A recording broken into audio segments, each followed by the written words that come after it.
Hey, I just wanted to show you a method that I use for catching swarms. It's been real effective. I've caught about 7 swarms. I caught 7 swarms last year using this method, and it's pretty simple and easy to use. And what I do is I take the old frames that don't have any, that I have old comb in them, and I take that old comb out and basically put the frames in there empty. It has a little bit of residue from the previous frames, from the previous comb that was in there, but I put those in there into the super, and then I set them up on top of a deer stand, and or some other place that's really high up if I can.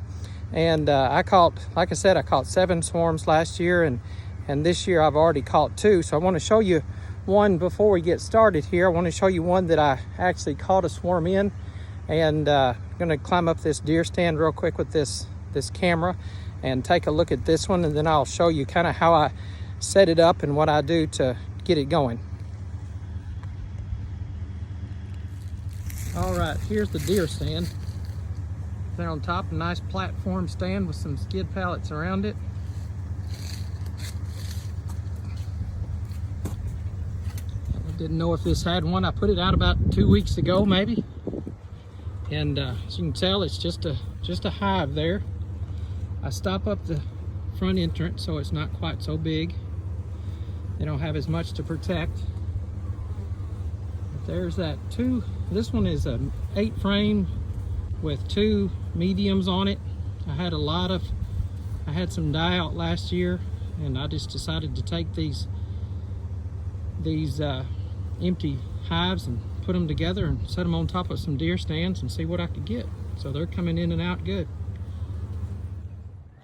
If you're interested in catching swarms and you have some old beehive equipment like I do, you might want to try this method. Last year I caught 7 swarms using this method, and it's pretty easy, and you don't have to throw away your old equipment.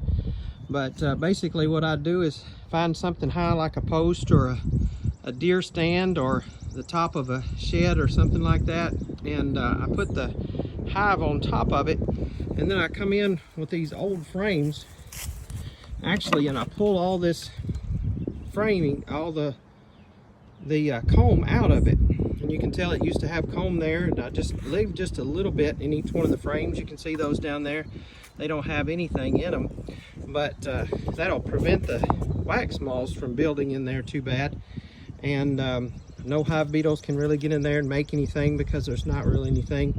And then the bees will come in and clean that up, and they'll smell that old comb, and then they'll just stitch their new comb straight to that. I don't put any wires or anything like that in there. Used to use deeps, and now I'm using mediums.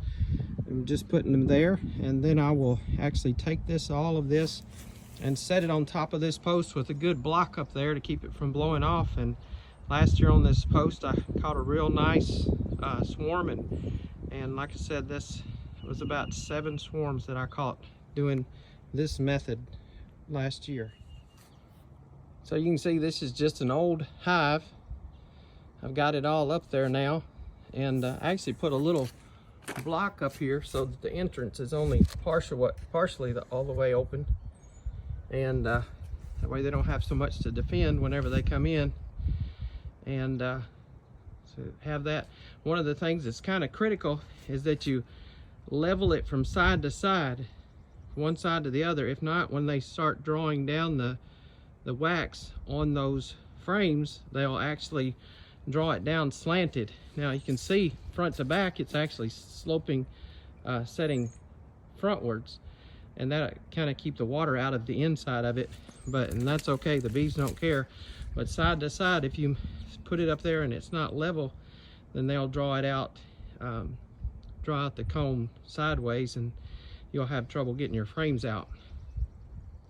Now this is what you hope to come back to a couple of weeks later. Up on the deer stand there's a swarm that's already moved into that swarm trap. Like I said, it's just an empty hive that I took out the old comb and left some remnants of the comb there, and put it in that old deer stand there, and it's already got a good swarm in it.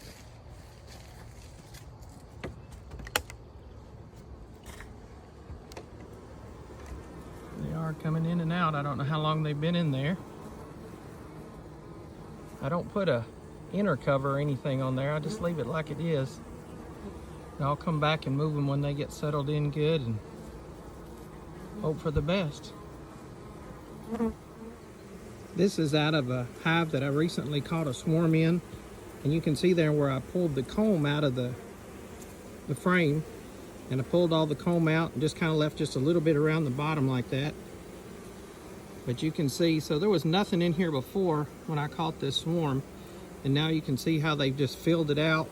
There's eggs down inside of those cells there. It's hard to see, but there's egg. There's one. You see some eggs down inside the... So this queen's only been laying just a few days now. Her eggs haven't even hatched out down inside of there. But they have just really drawn this comb out. And if you look down inside of there, you can see down in there the comb that they, again, there's nothing in there, but they've drawn down that comb just straight down that frame. So like I said, I just don't put any wires or anything in there. Just let them build on that old remaining comb that's left. This is actually a deep that I did last year. You can see how I actually cut the bottoms of the frames off of some old shallow frames that I had, and I stuck them down in the deep. And you can see how much they just drew it straight down from there and made their own bottom at the bottom of the hive. Again, this is a deep box, and I'm just checking them. I caught this swarm last spring, and they filled out all this. They're busy in the top, busy up there, so they've really grown since last spring.